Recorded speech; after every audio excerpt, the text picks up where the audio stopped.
jetzt schon was sagen?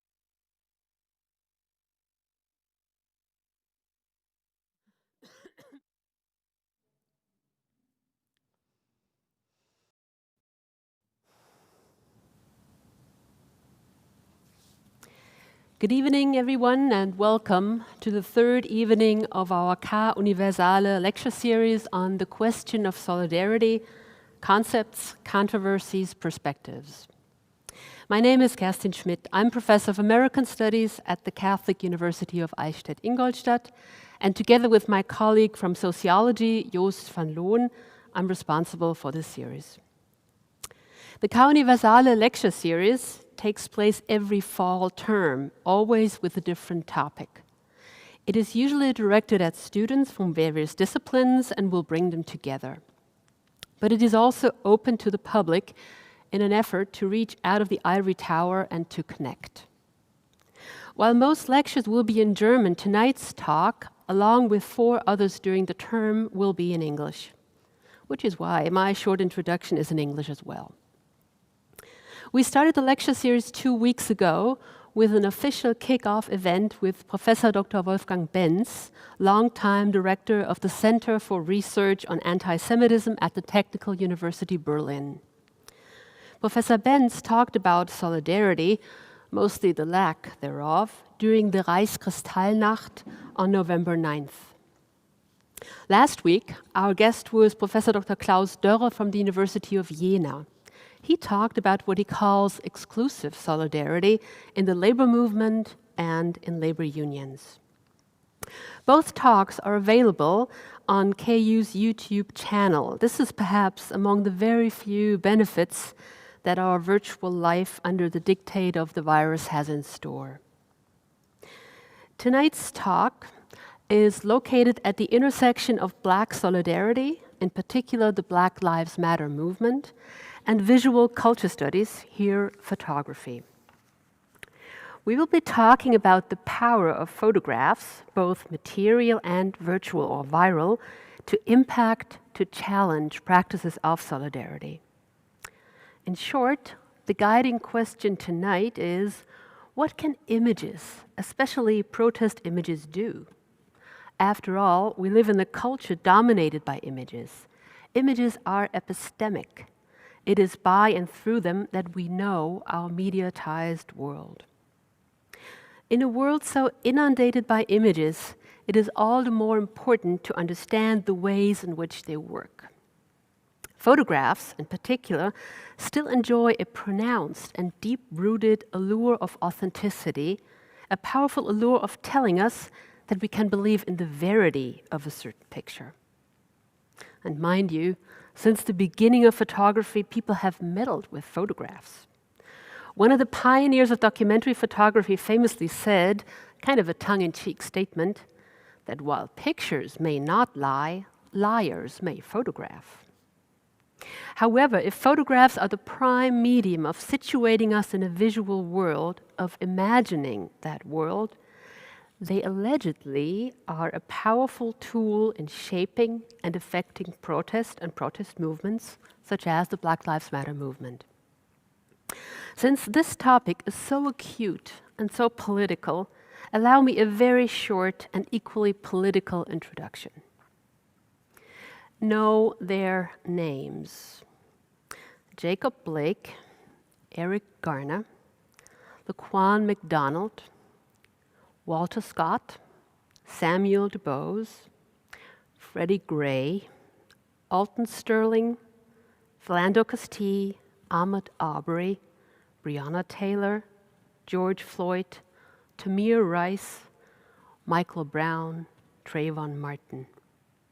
These are just a few Black Americans killed by police. There are many more. These and other fatal encounters have galvanized protests nationwide and across the globe, also here in Germany.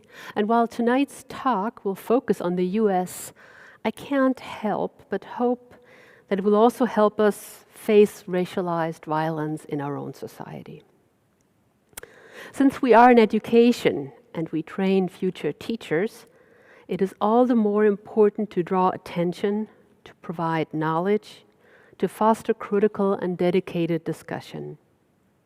These are trying times, to be sure, which demand both kindness and courage to large and maybe unprecedented degrees. So in many ways, this evening is also a call to stand in solidarity, with everyone working towards equal rights and racial justice. Anti-Black violence must end. Systemic racism must end. In order to do the job of educating us further, we invite people over to talk about their research on the promising, yet also complex topic of solidarity from a variety of perspectives. Now it is my particular pleasure to introduce to you tonight's speaker. It's my Eichstätt colleague in American Studies, Nicole Anna Schneider. Nicole is currently pursuing her PhD here at KU. In fact, I'm happy to say that she is in the very final stages and eagerly anticipating submitting the manuscript within the next couple of weeks. The topic is visual protest, viral images, and virtual participation, protest photography in contemporary US media. Her PhD project is supported by a fellowship from the Maximilian Bickow University Foundation that does a fantastic job at supporting young scholars in the humanities here in Eichstätt. Nicole studied at the University of Siegen as well as in Tulsa, Oklahoma. She is also the recipient of the Yale University Postgraduate Fellowship granted by the Bavarian American Academy. At Yale, she did research on her topic at the Gilder Lehrman Center for the Study of Slavery, Resistance, and Abolition. Nicole has taught here in Eichstätt as well, so students know her anyway. And also she's taught at a partner institution in the US at Weber State University in Ogden, Utah. Current pandemic safety measures prescribe that we cannot have an audience in here. But as always, there is a chance to submit questions during or directly after the talk. German or English, both are fine. And do this via the KU Facebook channel or via Vimeo for K Universalis students. The questions will be forwarded to me, and I'll ask them for you, at least as many as possible.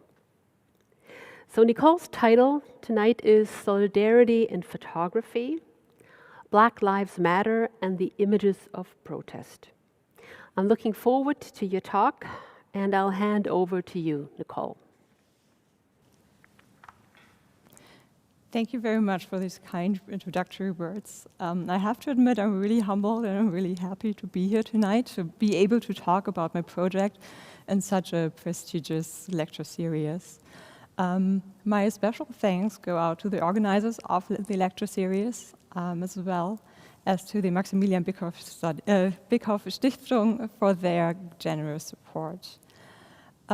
Before I start, I think I have to apologize for starting on a rather dark note, but it's an important topic, so I think it works.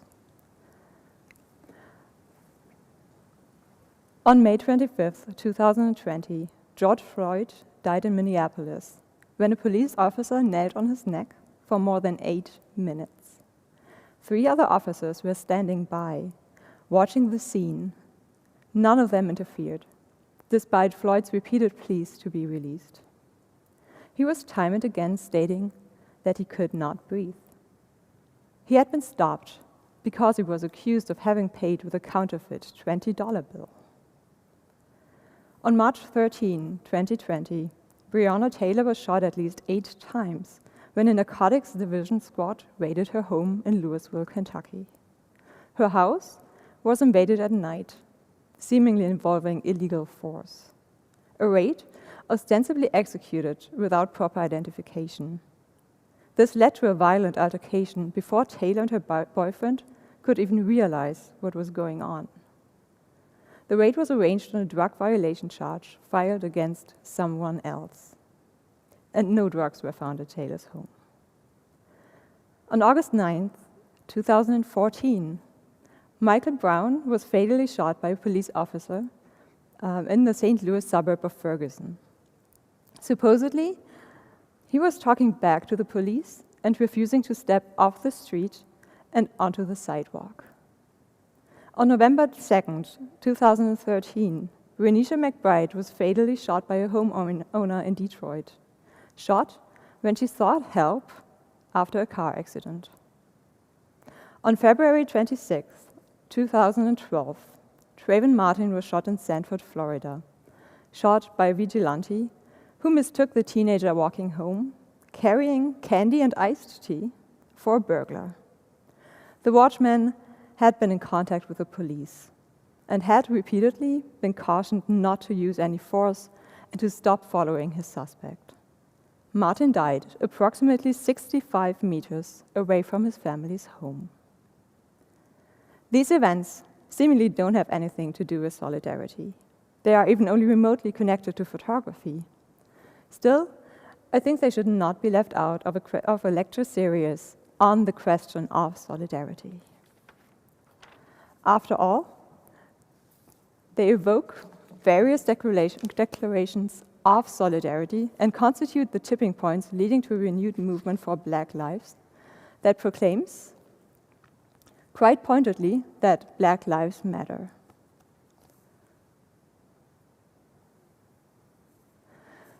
The Black Lives Matter movement began as a hashtag on social media when Alicia Garza posted how she, quote, continues to be surprised at how little Black lives matter, end quote. She declared this after the acquittal of the neighborhood watchman who shot Trayvon Martin. Curlers then answered this exclamation by posting the hashtag Black Lives Matter.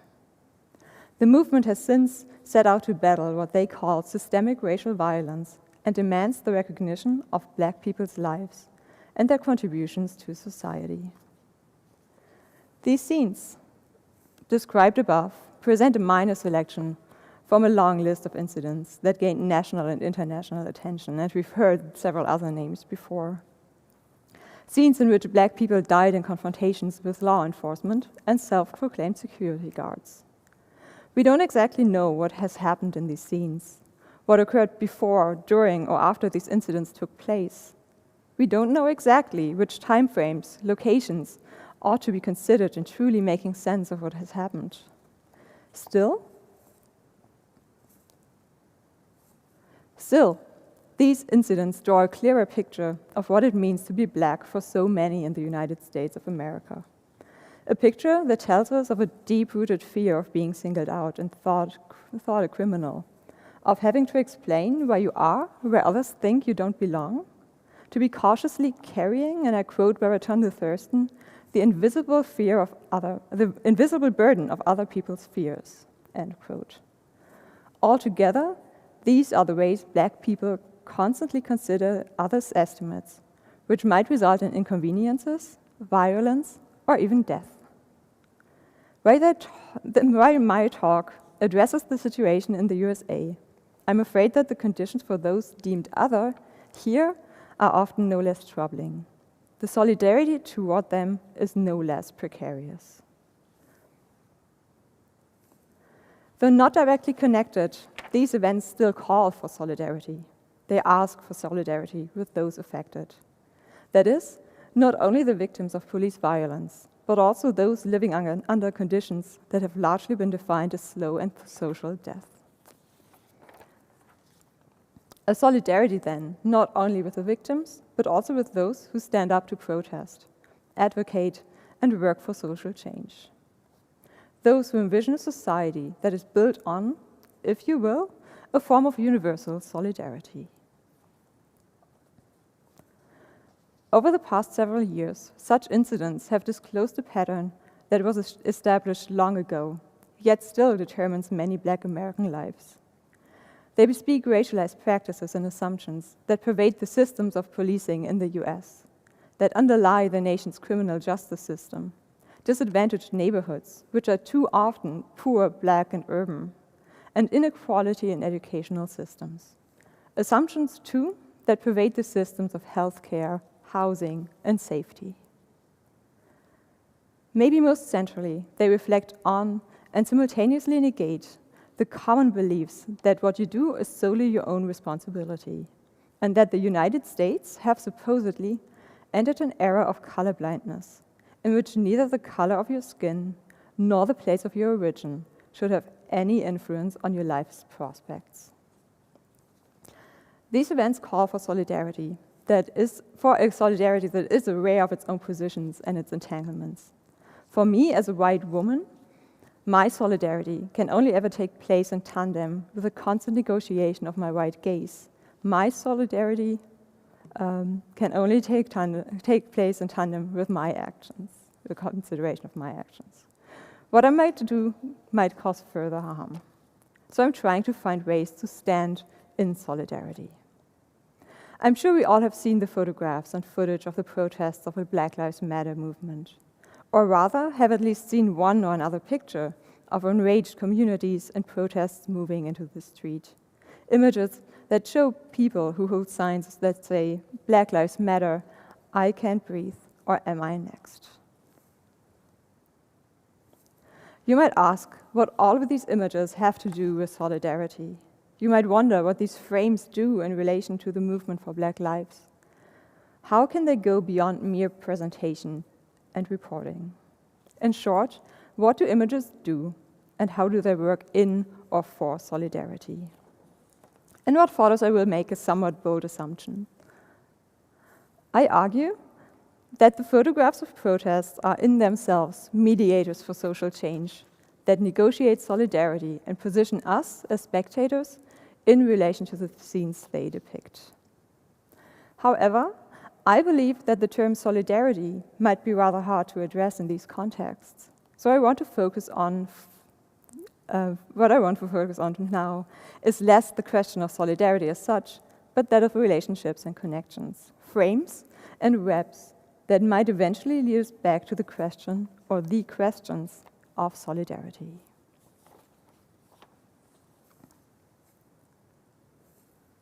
What do images do? This question has accompanied me for the last few years, especially so as these photographs seem to play a role in protest, a role for protest, as well as in the tradition of Black emancipation and critical race theory. Today, I would like to look at the work the images do in relation to the frames they produce and those they encounter. This will be the first part of my presentation. In the second part, I will take a look at the webs that exist in and around images, taking into consideration what visual culture scholar Ariella Azulay has called the event of photography. The webs, in other words, which locate the image of protest and political debates, historical relations, and individual affiliations. As I have said, these considerations will bring the question of solidarity back in through the back door.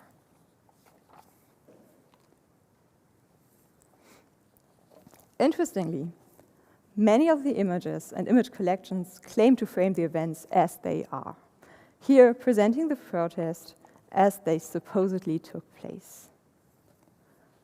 Alternative media outlets such as BuzzFeed or Huffington Post were surprisingly as yielding in my online search as were websites of established newspapers and magazines.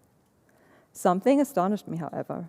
Most of the online articles containing these images only listed their photographs as visual essays, sometimes a brief written introduction to what was happening, or with a simple caption of the image.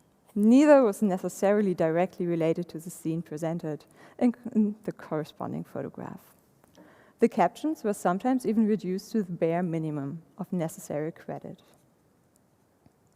This presentation of images had the photographs speak for themselves, speak as if the scenes portrayed were enough to understand what was happening, as if seeing truly meant understanding, and images were unmediated representations of the demonstrations.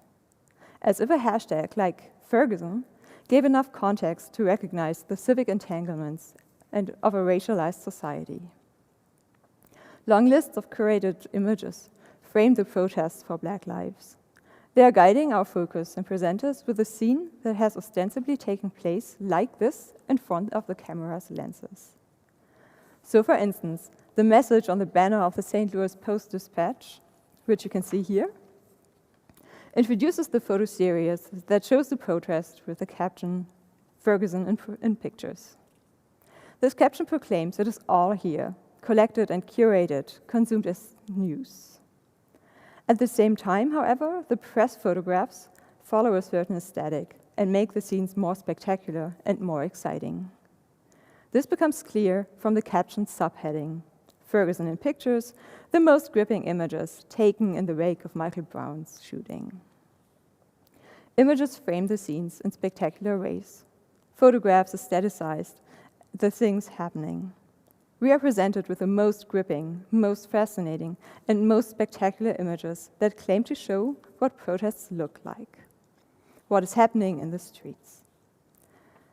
Literally, these images create the stories of either a riot or a peaceful rally within their respective frames. Some of the photographs look like scenes from movies or billboards, but not always as if they were showing things happening on the protests. Images like this one by Robert Cohen, depicting Edward Crawford throwing a tear gas canister back at the police, have been compared to the superhero images that offer visual clarity and a clear sense of justice. Seemingly, they present the ostensibly good and the ostensibly evil. As if he were wielding Thor's hammer, Crawford's appearance projects inner force and strength. Visually connected to the narratives of a superhero, these images seem to visualize elaborate mental states such as patience, fearlessness, anger, or dignity, argues Nigerian-American author Tiju Cole. The photographs of protests at times seem staged, orchestrated, and carefully choreographed. Lights are used to create an atmosphere. Contrasts are highlighted through juxtaposition and placement. And narratives are caught in the frame, all to get the perfect shot. Nonetheless,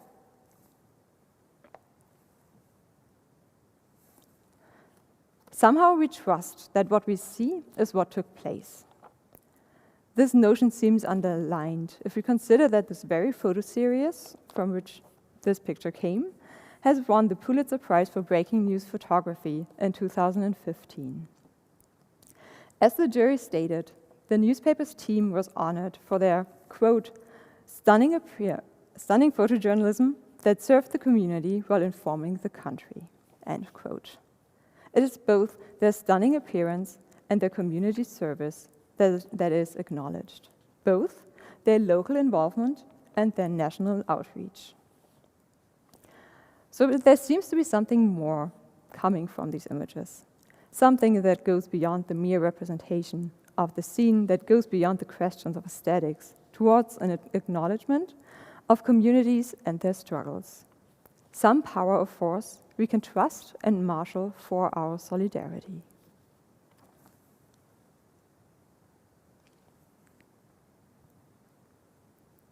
There we go. But there's a danger in this trust in images, as images are able to reduce arguments to simple claims, scenes to snapshots, and complex backgrounds to streamlined ideas. Photographs can manipulate not only what we see, but also how we see, and that is important to realize. In the same way we frame a question or idea by our imagination, images can frame and thereby define the persons they show. Images have the power to attach identity categories and their defining stereotypes to the people they represent. Take, for instance, photographs of poverty, of hunger, or suffering. If you use a picture of somebody suffering to evoke empathy and create charity, you fix suffering in the frame and onto the subject presented. If done without the proper care and responsibility for those presented, the person in the image becomes the suffering person, is reduced to being suffering in person. For those presented, there's no way to escape. The photograph has the power to define those it presents as faces of hunger, as quintessential poverty or bare suffering. In the context of refugees, Americanist Greta Olson and law scholar Jana Wessels call photographs like these the humanitarian images, humanitarian and victimizing images. They write, and I quote, These images lend a face to the refugee woman, for it is mostly women who are pictured in these ways, and present her as an identifiable person. More problematically, such images reify victimhood and of the persons depicted and commodify their suffering, end quote.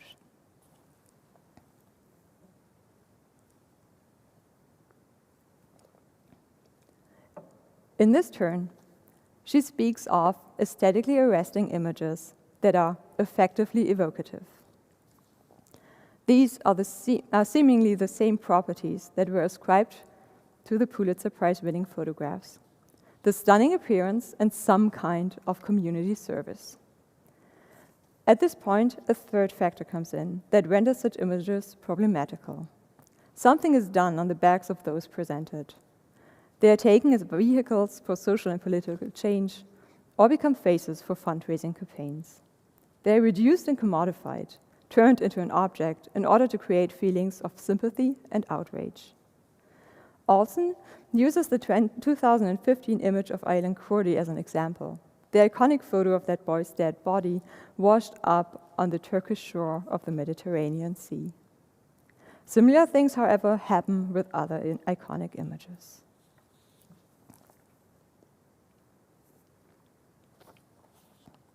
Political scientist Dennis Kennedy, whom Olsen also quotes, calls this conundrum the humanitarian dilemma.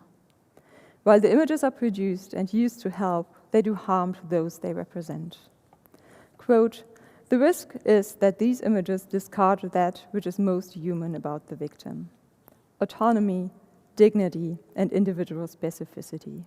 The victims become personless. Without dignity, they are reduced to bare life."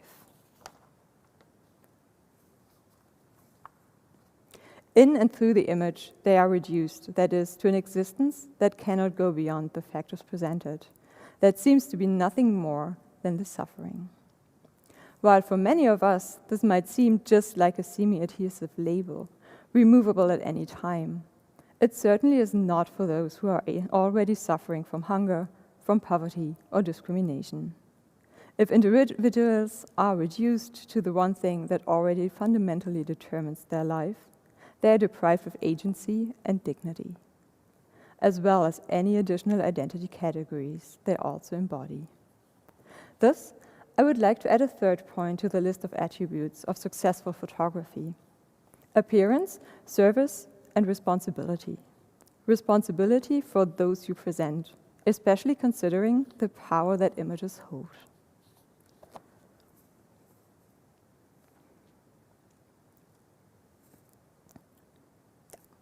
Of course, there are images of and defining processes much closer at home for African Americans. Their power and responsibility remain the same. In More Beautiful and More Terrible, Imani Perry, a scholar of race, law, and literature, argues that contemporary culture is suffused with racialized narratives and racialized practices of inequality. These run so deep that it is no longer possible or necessary to differentiate between intentional and unintentional racism. She writes, at the same time that there's unconscious bias, there are quite conscious racial narratives about groups and places that are expressed all the time. In our humor, our entertainment, our schools, our news, our government, our places of employment, and on and on. Perry speaks of racialized frames that have become so normalized that we no longer see them as the frames determining our lives. Images and narratives govern, for instance, what we see as normal. Repeated images work to forgo the question of whether the structures seen might not be as normal as we think, whether they might be culturally constructed and carried out on the backs of someone else. Thus, photographs work within the hierarchies of oppression and discrimination. We cannot think the image apart from the social structures which it both creates and is created by, apart from the structures it reflects. Both Black feminist and activist Bell Hooks and race, class, and gender scholar Patricia Hill Collins speak of harmful images and controlling images that are repeated in the mainstream media and commonplace stereotypes, Think, for example, of the famous movies of the past 50 years and ask yourselves, who are the characters represented as criminal, as part of gangs? Who are the nannies and those waiting on the white protagonists? Who are the sidekicks, goofily supporting the predominantly white hero? People of color are either not present in these scenes, or they hold exactly those roles that diminish their reputation. This, too, is something that images and photographs do.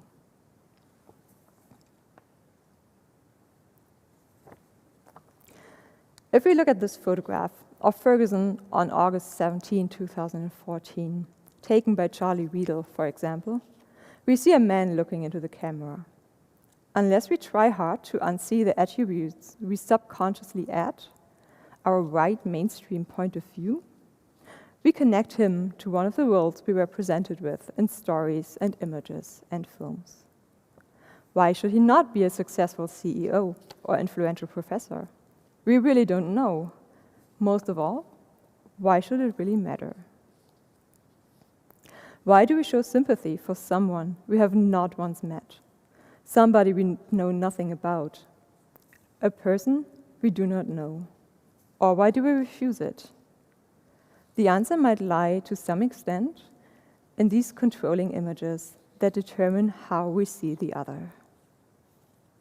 A Black feminist herself, Collins writes about stereotypical images that depict Black womanhood: mammies, matriarchs, welfare recipients, and hot mamas. All of these are quite common ways in which we see Black women. They normally do not have anything to do with Black women's lives. The same holds true for the stereotypical representations of Black men. As Collins writes, these controlling images are designed to make racism, sexism, poverty, and other forms of social justice appear to be natural, normal, or inevitable parts of everyday life. They control as they have very real effects on the people described. While such a phrasing indicates an active, determined role on the part of those creating the images, as the process of designing seems to be a very conscious and thought-through act, it seems to me that the problem of these controlling or harmful images goes much deeper than that. The problem is that there is no longer a conscious process of creating these images. They have become an essential part of our cultural knowledge and social relations.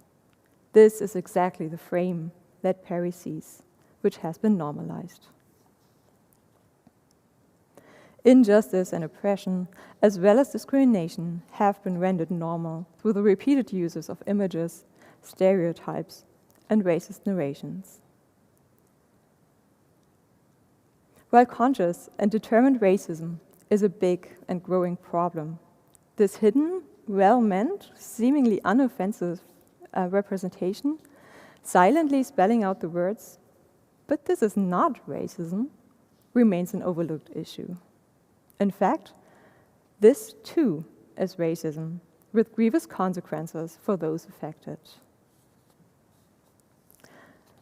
The frequency and insistence of such images further heightens the problem. As Bell Hooks writes, opening a magazine or book, turning on the television set, watching a film, or looking at photographs in public spaces, we are most likely to see images of Black people that reinforce and reinscribe white supremacy. It is a frame of racism that has become so unremarkable, it turned into an invisible part of our identities, our relations, and our beliefs. That is, mostly regardless of our skin colors or origins. In 1992, Hooks speaks of a multicultural audience, oddly enough finding pleasure in seeing criminal Black characters chasing or murdering each other on screen. Such scenes are so natural to us that in Hooks' words, to quote, "think critically about images," end quote, becomes a revolutionary attitude.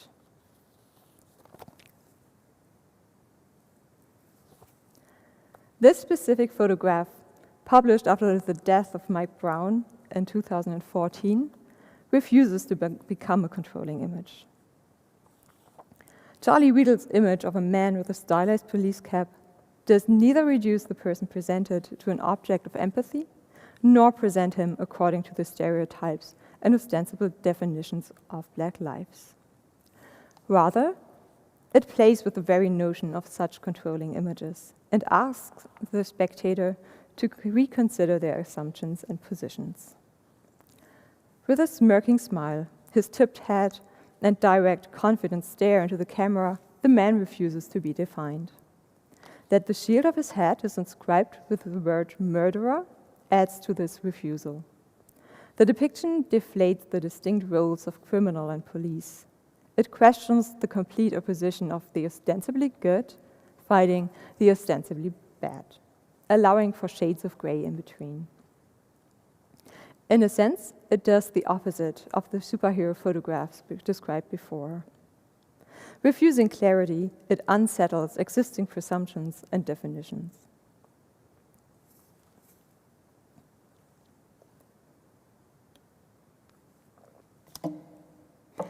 It is troubling the frames according to which we believe to see and to understand the world.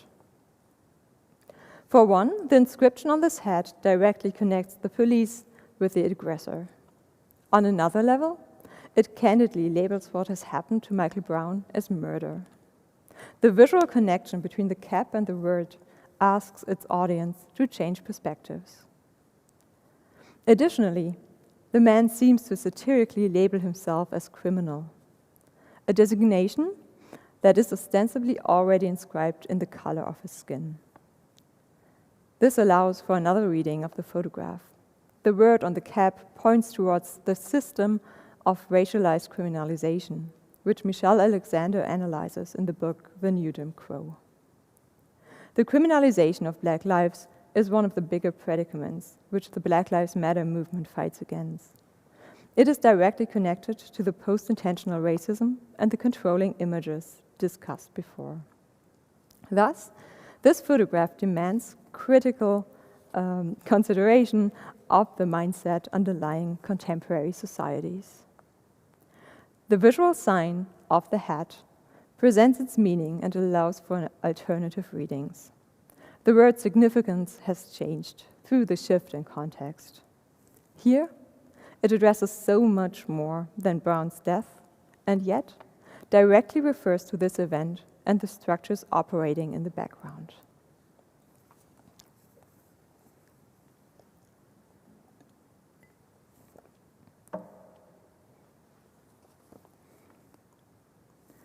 Briefly, I would like to look at this photograph taken by J.B. Forbes and Ferguson in August 2014.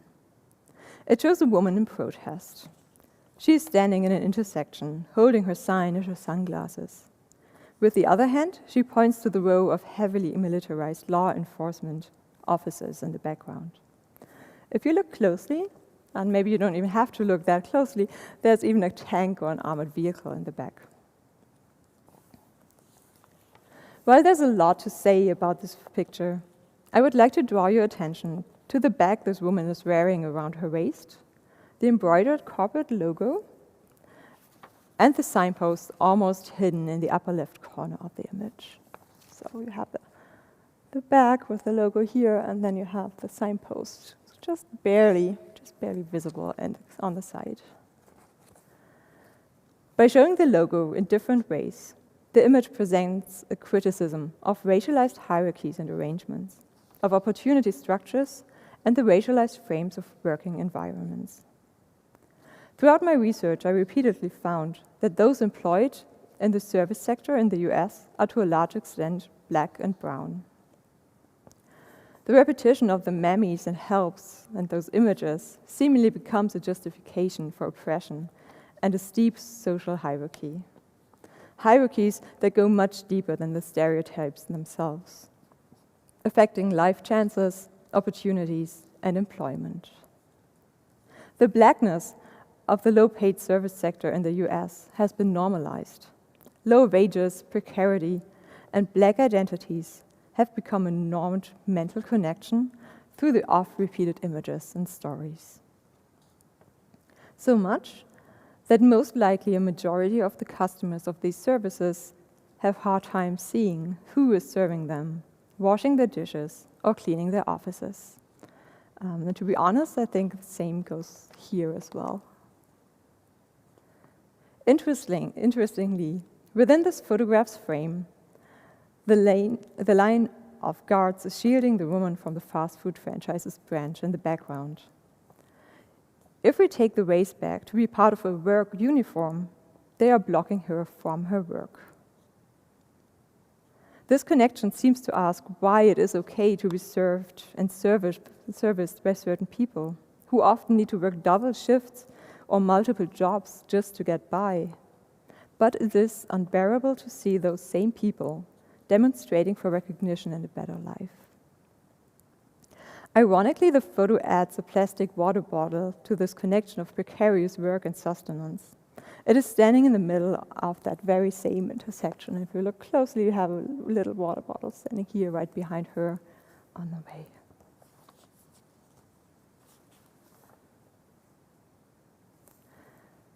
Other things happen in these protests and press photographs. In Justin Sullivan's photograph, again of Ferguson, on November 25th, 2014, after the grand jury decided not to indict the officer who shot Michael Brown, a group of men protests, holding their hands up in the clenched fist that has long been a symbol of resistance and black emancipation. In this dark image, the man in the center is screaming, as if from anger, pain, or grief. His scream allows us to recognize him as fully human, feeling, grieving, and being in rage, just like any of us. The critical theory and literary studies professor Judith Butler indirectly reminds us in Precarious Lives of the different frames of recognizing a human, the different frames of being human. She poses the question of ostensibly normative humanness in inquiring what makes life livable and death grievable. Or more to the point, whose lives are livable and whose deaths are grievable. Butler explains, and I quote, "Certain lives will be highly protected, and the abrogation, the invalidation of their claims to sanctity will be sufficient to mobilize the forces of war. Other lives will not find such fast and furious support and will not even qualify as grievable." End quote. These processes seemingly entail being okay with other people's suffering, or not even being able to see their precarious conditions.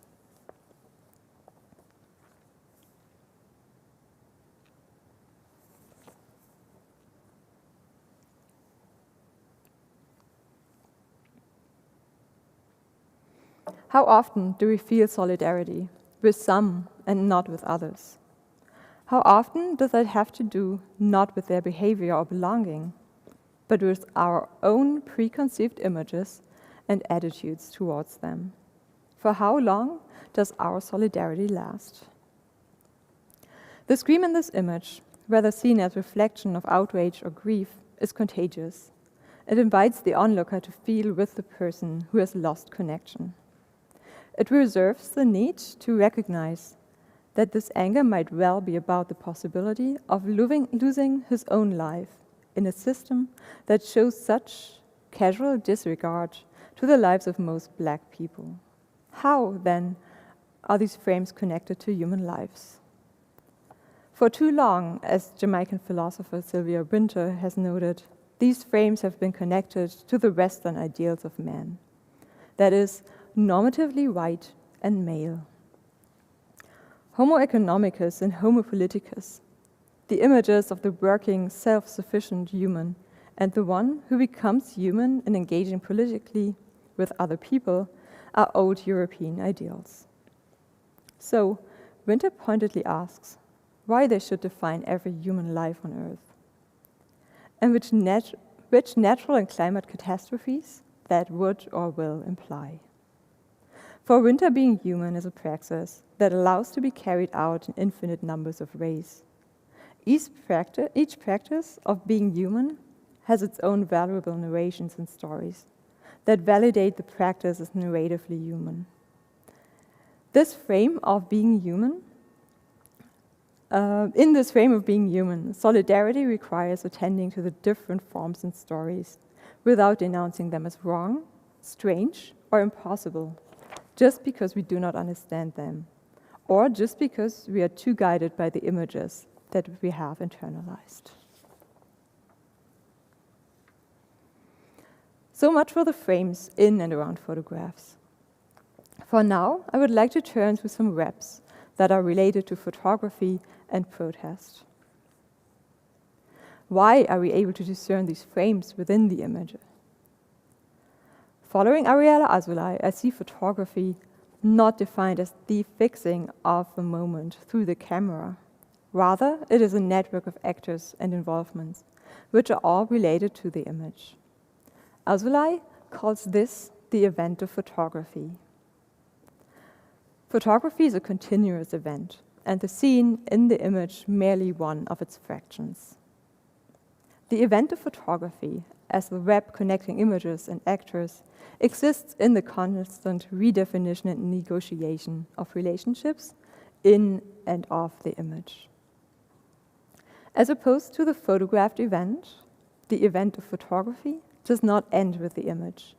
It consists in the political interaction of people within a metaphorical space over various times. It is constituted in an infinite series of encounters with and in relation to the photograph. The first of these encounters involves the camera, a photographer, and the persons in front of the lens. The subsequent encounters further include spectators who actively inscribe meaning into and onto the photograph. Generally speaking, then, the protesters in the image act to present a message, which is mediated by a photographer. Individual spectators further interpret this action. The meaning of the photograph and the messages visible in the image escape the full control of any actor. Only within the event can the individual photograph be understood in terms of its political claims. It is not the image that is political, Azoulay notes, but the distribution and interaction of practices and performances, presentations and readings in the event of photography.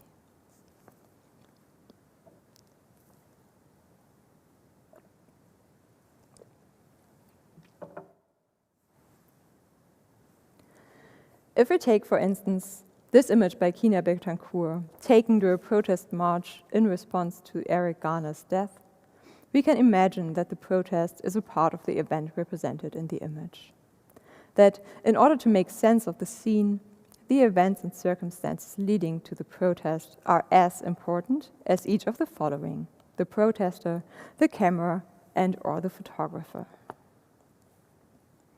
The protester's sign points to even larger debates, asking, from the perspective of the woman holding the placard, whether it is just us, just the Black community, that is targeted and affected by these structures. It could, however, also stand for the US, as United States, as some see the entire nation's ideologies and national myth as grounded in racialized systems. Among all the actors, the spectators come into the event of the photograph, as they too are part of the processes of meaning-making, and that might actually be more important, are reminded of their own role within the larger structures preceding the events. Sure, not every photograph I see draws me in and questions my position, but I try to apply a mindset that allows me to see beyond the picture at the larger webs and networks of the image. In examining photographs, Azoulay further sees the practice of civil imagination. It offers insights into the photographed event and the civil, humanitarian, and political issues presented and created through the photograph. There is, as she writes, something buried in the photograph or by means of the photograph, which might emerge. This something becomes visible and can thus be critically examined and changed.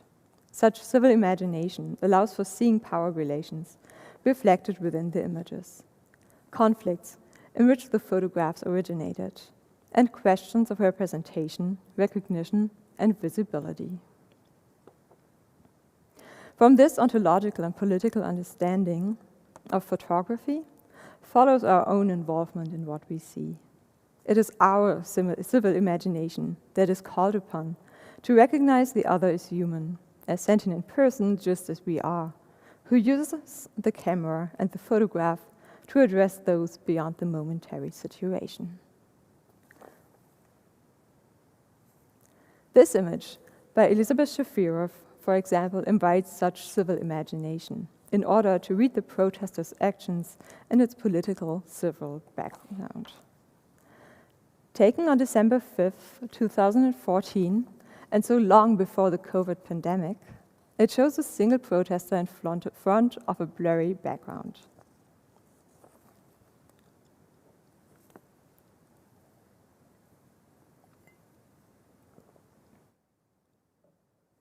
This woman is confronting the camera and seems to be aware of being photographed.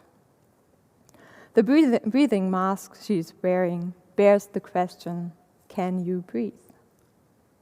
This phrase references the repeated plea by Eric Garner and then later on George Floyd, whose last words were, "I can't breathe." Garner died in a police chokehold after he was stopped for selling loose cigarettes on the street. The phrase was taken up by the movement, too, to symbolize the mental burden and strain loaded onto the metaphorical backs of people of color and Black people. Civil imagination is reflected in this image. In my civil imagination, the plea for the breathing mask turns into an accusatory question, asking how it is possible for me to breathe when I know that these things happen and are recorded. When I am, though I might not be responsible for it, at least comfortably living in a system that allows for such things to happen. And when I am intricately entwined in these structures and might even profit from them.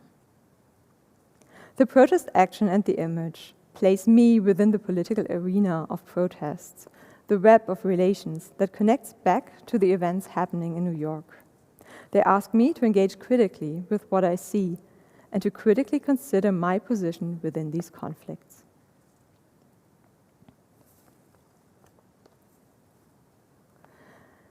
While that seems to be a rather personal and individual change of perspective, like the changed view on controlling and harmful images, there are more concrete demands such views include. We could look, for example, at society and social institutions like a network of support that simultaneously cares for everybody in just and equal ways. So, if the images discussed so far were opposing police violence and seemingly the police itself, the requests voiced in what we see entail the vision of a network that is built to offer support. That is, just as examples, the emergency support of professionalized mental health care experts if someone suffers from a mental breakdown, without requiring armed police as first responders. The support of and care of social workers for the homeless or those disadvantaged, without the direct involvement of the police. The recognition that tackling the circumstances and conditions that lead to crime would most likely prove more efficient than the detention of so many for minor, minute infractions. Or the realization that if prisons and precincts can make money with the sheer number of people arrested and the traffic violation tickets written, they will probably make money. At the heart of these demands is the awareness that there's a fundamental connection between all human beings that makes us all dependent on each other, that makes us all equally vulnerable to environmental, political, and social influences. If we take this realization as point for departure for our political and social organizations, to paraphrase, for example, Butler and Azoulay, we could be able to create a more just social system that is built around the common sense of solidarity. There are many other webs to consider, such as those in which the images are positioned towards moments and movements of the past, those that consider more theoretical connections to the fabulated concepts of blackness or whiteness, or those that connect the movement via the World Wide Web. But these would go beyond the limits of this paper.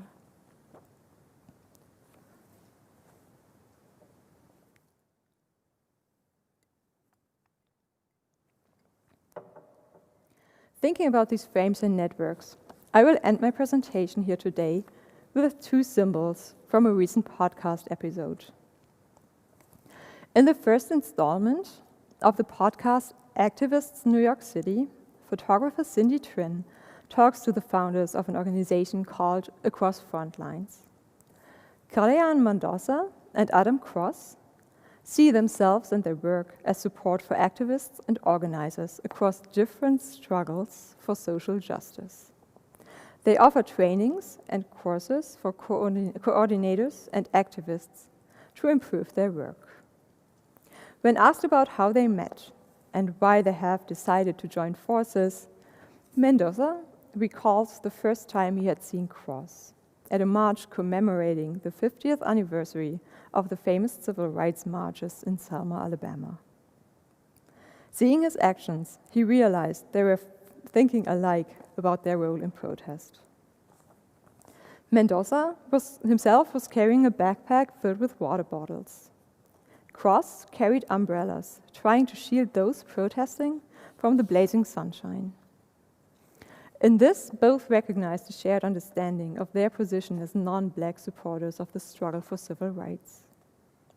Their supportive solidarity starts at attending to their own locations and views, asking what they can do, where their struggle can start, to advocate for social changes. This solidarity is not about being first and centralized, but about taking the necessary steps towards the creation of just societies for everyone. Societies that are based on the understanding of a common vulnerability in life and a network of support formed from this recognition. In my view, this is the perfect example of solidarity, the carrying of water bottles and umbrellas for those who have already started struggling and fighting. This solidarity necessarily has to include an understanding of own positions and entanglements in the practices of racism and colonial or white worldviews. For me, this supportive solidarity entails attending to the images and their discursive contexts. It entails becoming aware of the origins of our assumptions, as well as the forces hidden, for example, in the events of photography. Thus, these images of protest ask us to be aware of the political forces that are underway in photographs, even if we cannot fully understand their implications. Maybe the photograph, and here the press photograph of protest, is another water bottle, another umbrella that shows involvement from afar. It reflects a responsibility to attend to the struggles of Black communities and paying attention to the images and to look just a bit deeper at those scenes, their backgrounds, and the systems at play that force people to move on to the streets. Starting my talk, I have asked what these images do and how they work in or for solidarity. I'm not sure I have answered these questions, but I have realized that these images can make us aware of our relations and frames, of the ways we see things and how they might be done and seen differently. While they are not directly part of the protests and activism, they can become tools and mediators of solidarity, like the water bottle or the umbrella, working to support without drawing attention away from the essential struggles for social, cultural, and political change, which are envisioned in the Black Lives Matter movement. Thank you very much.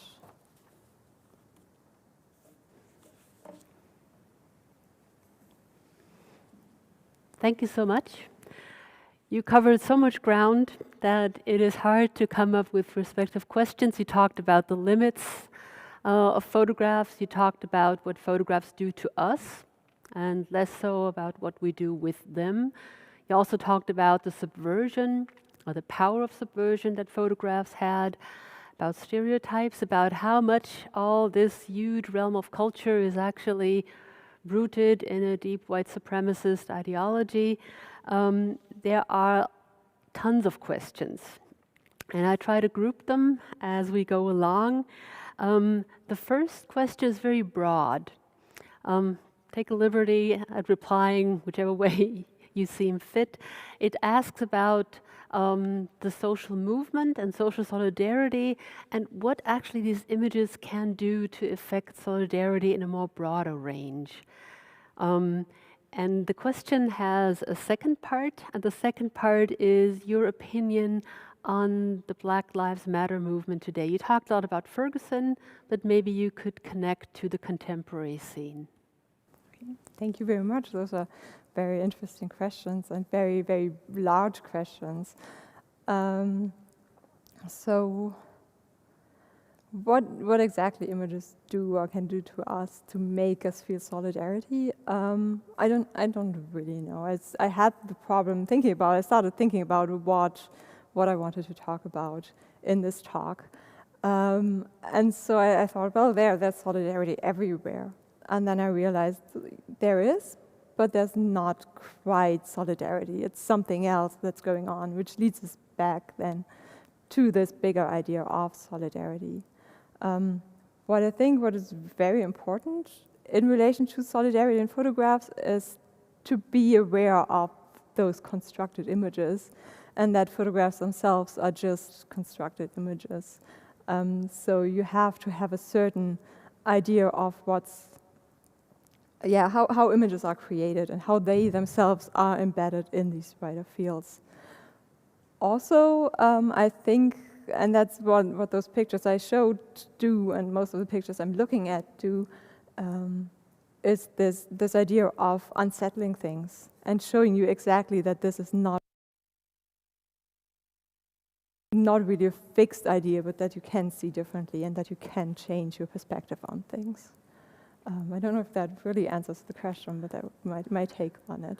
So I think this idea of going deeper and also seeing how the images show you more than what you see. So in the images you can see those structures, such as the water bottle I pointed out and so on. That gives you just a hint of something more that's going on beyond the image, but it's still in there in the image.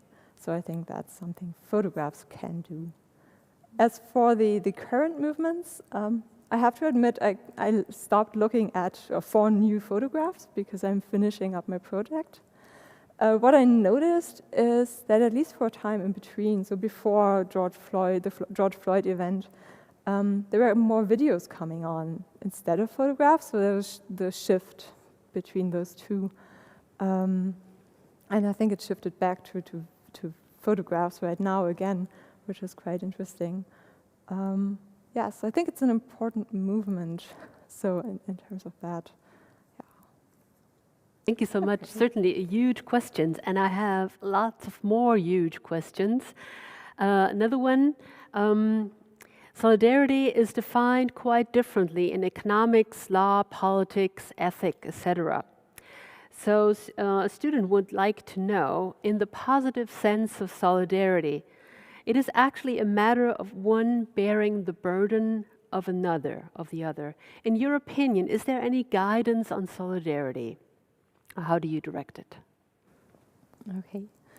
So yeah, as I guess the question already was already part of the question. There are very, very different concepts of solidarity, and yes, it's the burden, the carrying of the burden for somebody else. I think it's difficult. You have to find a way how to do that. I think it's something you have to find on your own. What I think is quite important, and it kind of I put it in because I didn't want to leave it out, but I know it was very short. But this idea of the network of support, and to have those structures, those infrastructures that help you be, or that are solidarity, stand in solidarity, sorry for that, which might be an interesting take to create a community that cares for each other, and it does so in creating the structures that help. So this would go back on the idea of abolition democracy, which Angela Davis, for instance, has proposed. Thank you so much. Another question from the students. Examining images is one of the tasks of visual culture studies. Do you see a circulation hissing between the images that science looks at and the images that quote-unquote work in society?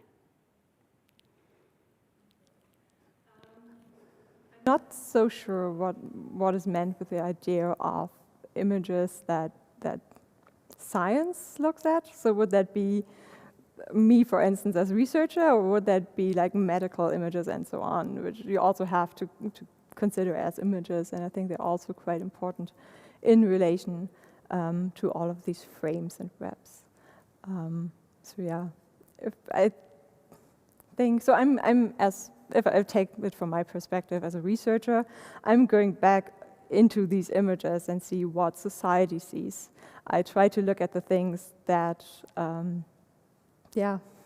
that people see on a regular basis. So all of these images are press photographs, so they have been circulated in different ways.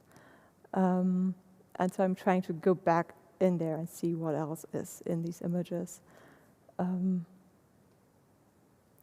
Sorry, I think I lost part of the question. Thank you so much. Okay. No, that was perfect. More questions ahead. In your case, solidarity is used as a moral concept. What common goals can you identify that make solidarity possible in the long term? Yes. A very, very good question, a very tough question, I think. I think all of these things are long-term. None of these things can really be solved in just a short-term period. We can make improvements over time. So I think, for one, what I try to do with the controlling images is kind of make you aware of, all of us, myself as well, aware of how we are influenced and how our beliefs are influenced. And I think those are things that can only change over long term. Just thinking that a little bit more than you would normally about why you think certain things are normal, why you think certain things should be this way or that way. So that would be like a personal level of long-term training. And I think you have to implement that at some point in general society as well, whether it is through teachers training and so on. Just try to think a little bit more, teach people to think a little bit more about these things. In terms of structural changes, especially in the United States, for instance, right now there's a system where if we have a problem, police is called. And sometimes they're not as trained as you would like them to be. So thinking about different systems and different moments where you could have another level coming in, who is trained to deal with this specific problem that you have. The other idea would be, for instance, schools, right? In the States you have schools are funded depending on the tax income level of the area around it. So if you live in a poor area, your school is not going to have a lot of money.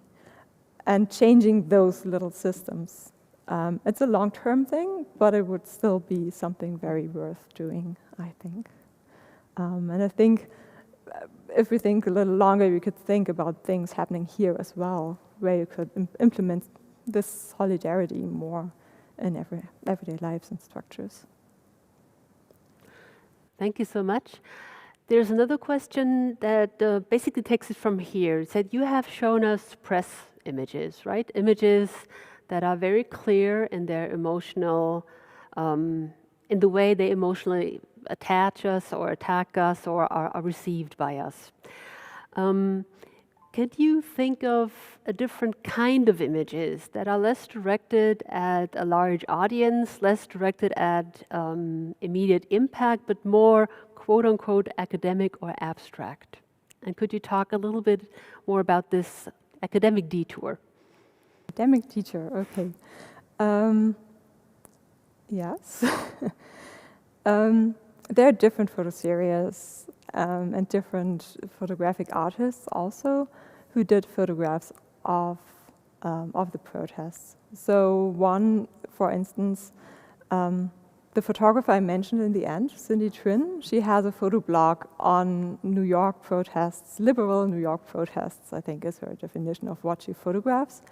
It's online and you can just see it. And they're very, very different images because they're usually not as stylized as those images we've seen today. So you can have a very different perspective and also different perspectives of a person who's involved to some extent in these struggles, or they're different struggles, but still. And then also you can look more deeply at artistic photographs. So if you take Sheila Pre-Bright, for instance, she has a book called 1960 Now, hashtag 1960 Now, which juxtaposes images she took now to images of the civil rights movement of the past. And those are very interesting, I think, connections which come up, but also very interesting new levels of how these images talk to each other, or come into relation with each other. So I think there are a lot of ways looking at images going away from this stylized press photograph, where, yeah, it would be really interesting to look deeper into. Yeah. Thank you so much. In the very beginning of your talk, you talked about your own position. You said, I'm a white woman talking about Black Lives Matter photography. And actually, as a matter of fact, there are two white women talking to each other about that very same topic. And I know you're familiar with Imami Perry's book, More Beautiful, More Terrible, and the idea of post-intentional racism. I know it's a slippery slope, but nevertheless, I can't resist the temptation to ask about it. Yes. So what I think is very interesting, very important about this post-intentional racism, her concept, which she has. So she basically says racism is somehow just everywhere. We don't recognize it anymore. And so I have to question my perspectives to see where is it? Where is this racism which I'm working with, or which I have to tackle, which I have to change. And so this idea of post-intentional, it's no longer this, I tell a joke and I think it's hilarious. Oh yeah, it might be racist, but it's this idea of you tell a joke and it's funny and people think, well, yeah, it is, but it's not, it's absolutely racist and so on. You don't really realize where the racism comes in. And I think that's important to be aware of, that it's everywhere in culture, that all of us are somehow intertwined in these social constructs that might be racist. And it's not so much a question. So eventually, again, talking about the long term, eventually, ideally, we would come to this point where there's a post-racist or anti-racist society. But right now, if you say I'm anti-racist, or I'm not racist, you're still enshrined in these systems, which I think is quite troubling in a sense, and tries to. So you have to position yourself somewhere within these, in order also to talk about the Black Lives Matter movement and so on. There is a question that would like you to talk about the German context. I know this is not your professional field of expertise, but still I would like to ask about it. And the question is about photos of crime scene. And one of the most prominent crime scenes, or crimes in the German context, is the case of Uri Jalloh, an asylum seeker who was burned to death in the prison cell. And the question is, basically, there was not a huge wave of solidarity, if any solidarity at all. do you personally have a hunch or have an idea of why that might not have happened or why it might not have been viral? I think it's a very important but very difficult. Again, like most of these questions are very difficult as well. I don't know. I don't know why there's not that outbreak of solidarity. What I think about, or what this makes me think about, is this idea that racism is somewhere else and racism is something else. So we see those images of what's happening, for example, in the United States, and kind of think of that as not being as bad here, which is absolutely not the case. We have those different structures and attitudes here as well. Yeah. And I think in Germany we have this idea of we've surpassed that. We are past racism, so everything is kind of better here, which is not the case, basically. So it's for some time, even though it might be changing again, we might have been past this idea of this direct confrontation, but then if you look closer at things happening and how people are treated and so on, it's the same here as it might be somewhere else. Yeah, thank you. Maybe we could go back to the American context again for a second. It seems to be, as you know, and as most people who will listen to us know, it's a long, long history of entanglement, of racism, of violation. It's almost from the very beginning of what probably still isn't a nation, racism has become the shadow, in Toni Morrison's term, but also the backbone of American success and so on. Today there is this attitude, the theory of staying woke, of having the idea that you are conscious. And could you talk a little bit about that movement or that theory of being woke? And maybe in a second part, talk about what we actually here in Germany might learn or might gather from it. Yes, I haven't. So I'm aware of this part and of this idea of being woke. I'm not sure if I have the right definition, but as I understand it, it's this idea of basically being aware of the history and of how ways of the history still affect the lives of today.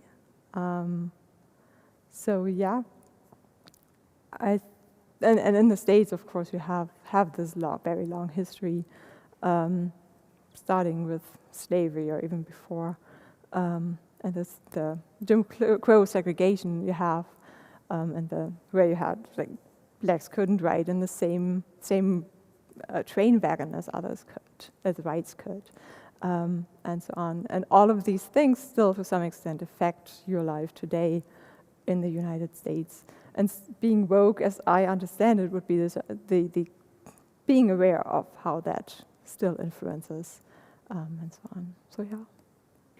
Thank you so much. In the news in Germany, we often see a clenched fist on TV or in the news in general. Is this a quote from the 60s? And is it a sign, in your view, of historical awareness? Could you talk a little bit about the pre-runners of the contemporary Black Lives Solidarity movement? So yeah, the fist definitely is a symbol that has been used for so many contexts, or in so many contexts. It's a sign for the Black Power movement of the 60s, 70s. So yes, it's been there. It shows this idea of black is beautiful, black is powerful, and we're here, and you have to deal with us in a sense. So it does stand in this relation of the movements of the past. You also see it in the O.J. Simpson trial, where the jurors. So I hope I get it correctly, but I think O.J. Simpson was accused of murder, and he was convicted. And one of the jurors stood up and held his fist up as a sign of not being okay with this sentence and so on. So we have, and I must admit I don't know the year, but there's the image, very famous image of the Olympics where the two black sports athletes were standing on the pedestal, raising their fists as a sign to support the emancipation and the Black Power movement. So yeah, interestingly, other relations are often also drawn to the civil rights movement, which would be somehow the opposite of this Black Fist and the Black Power movement. So yeah. Thank you so much. Another question also goes back to historical roots, but also would like to know a little bit more about the staging of these photographs. The photographs present themselves as if they were just snapshots, but of course, far from it, they are not.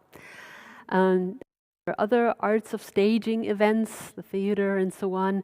Could you talk a little bit more about the mettre en scène of these pictures, maybe also with other examples that you may have in mind? As I said so often, I think, during this presentation, I don't know. I don't know in how far things are staged or in how far things might have just been a shot, just happened like that. For some of the pictures, I seem to know from the way we see things. There's one picture which I think is very telling, and it shows a black man standing in Times Square. He's wearing a tie and suit, so Sunday best clothing, and he wears a noose around his neck. And he directly confronts the camera, and he's looking up. And that doesn't seem like something that just happened out of the ordinary. That's something that was very clearly staged for the camera to see. Of course, and how far the photographer was involved in telling him what to do, I don't think so, but I don't know. But again, this idea of the event of photography, where it's as much the person standing in front of the camera that creates the image, and being aware of being photographed and so on goes into that. So yeah, trying to think of other images where that's clear or not as clear, but I think that would be the most poignant one in that relation. Thank you. I also think about images that would come to my mind, and it's not a photograph that I think of, but it's actually an illustration painting well known from the very beginning of abolition or the struggle for abolition, and it's the cringed black man in chain, and that carries, and the sign around the image reads, "Am I not the man and the brother?" That image, of course, made it onto Wedgwood porcelain, but it also made it into every other book on race in America and proved very effective. So abolition, or the abolitionist movement, had a couple of these very well-known images that did, in fact, effect change. Where do you see differences or maybe even models, blueprints, critiques in that historical jump backwards? Mm-hmm. One thing I found, so I think you're referring to the slave medallion, which was sold, I think from Britain it was, printed on a medallion and was sold to gain funds and so on, and to just show solidarity and affect the people who got it and saw it. What I found throughout my research is that a lot of the images we see somehow go back to the past. They're not from the past, but there's show scenes that remind us of the iconography of the past. And I would argue, and that would be a topic, I think, for a whole different presentation, I would argue that in doing so, they remind us that the past is not over, that it still needs to be tackled, and it's still the same problems, or similar problems. It's probably not exactly the same, but the similar things still have to be dealt with. And so by showing an image that is quite like, for example, the slave medallion, but not exactly, because it's set today. You have this idea of something still going on, and there's a continuation between the two. So yeah, it's interesting because you always find, or in many pictures you do find relations back to the long struggle for emancipation, which is not yet over. Another example, I mentioned the signs "Am I next?", which refer directly to this idea of this slave medallion, of this question: Am I not a man and a brother? Am I now the next person who's gonna be shot because you don't believe I am? So those come to mind as well. And the more you think along these lines, the more historical baggage actually comes on one's plate or back in one's mind again. You talked so much about stereotypes. And then, of course, if you talk about how Black Lives Matter, how that is framed today, and then you think about how the stage was dominated by the stereotypes as brought forth by Birth of a Nation, a racist movie that nevertheless was one of the first box office hits, which just means a lot of people saw it, and a lot of people received the perpetration of these images. And the other idea that comes to my mind is, of course, blackface. The huge tradition of minstrelsy that cemented in many ways the way Black people were presented on stage and in the media. So in other words, for contemporary photography, or for photography even from 50 years ago, you have to write up or conjure up or imagine up against a huge historically and very dark baggage. I'm sure there are other images that come to your mind. If you want to comment on it? The historical baggage? Yes, they're everywhere. I don't know if you're familiar with Aaron Douglas's murals. He has painted in the 20s, in the Harlem Renaissance, that time frame. He has painted these beautiful images of Black people, and these images themselves go back and tell the story of slavery and of people being like Middle Passage, being transported from Africa to the to the Americas, basically. And so there's this one image I found where you have the head of a man looking back, and he's supposedly he has been attacked with tear gas, and now they're trying to wash the tear gas out of his eyes. So you have this milky liquid coming all across his face. And the way the image is framed, and the way you see this head, the way he looks up, you have the very clear connection to those paintings of Aaron Douglas.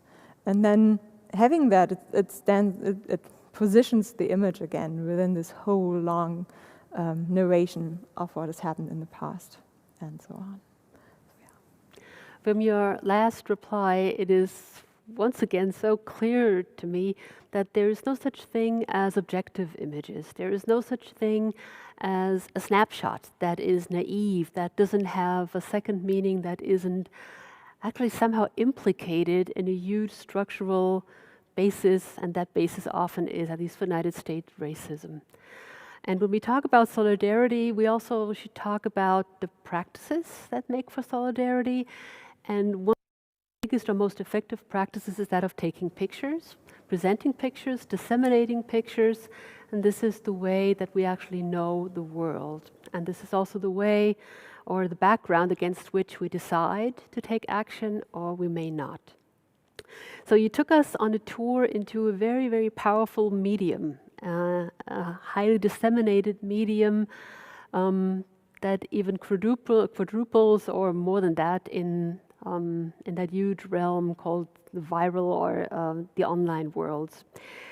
So our time is up, I'm sad to say.